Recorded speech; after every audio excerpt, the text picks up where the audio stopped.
Friday morning காலையில் 6 மணிக்கு எழுந்திரிச்சு குளிச்சுட்டு சாமி கும்பிடலாம் அப்படின்ட்டு அதுக்கான வேலையை பார்த்துட்டு இருந்தேன்.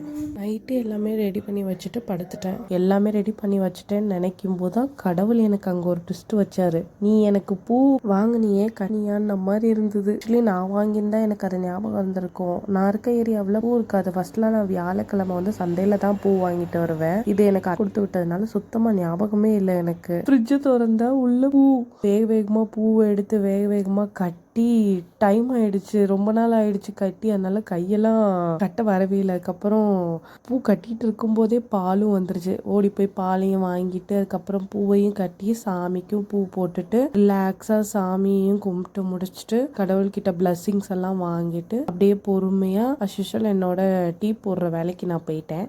நானும் ஹஸ்பண்டும் அப்புறம் ஹஸ்பண்டும் எழுந்திரிச்சு வந்துட்டாங்க. அவங்களுக்கும் எனக்கும் சேர்த்து டீயும் போட்டு 2 பேரும் டீயும் குடிச்சிட்டு அப்படியே கொஞ்ச நேரம் வியூவை பார்த்துட்டு குக்கிங் ரெடி பண்ண போயிட்டேன். இந்த மாதிரி வீடியோஸ்லாம் உங்களுக்கு பிடிக்குன்னா மறக்காமல் காய் ஷார்ட்ஸை லைக் அண்ட் சப்ஸ்கிரைப் பண்ணிக்கோங்க. பாய். Happy Friday.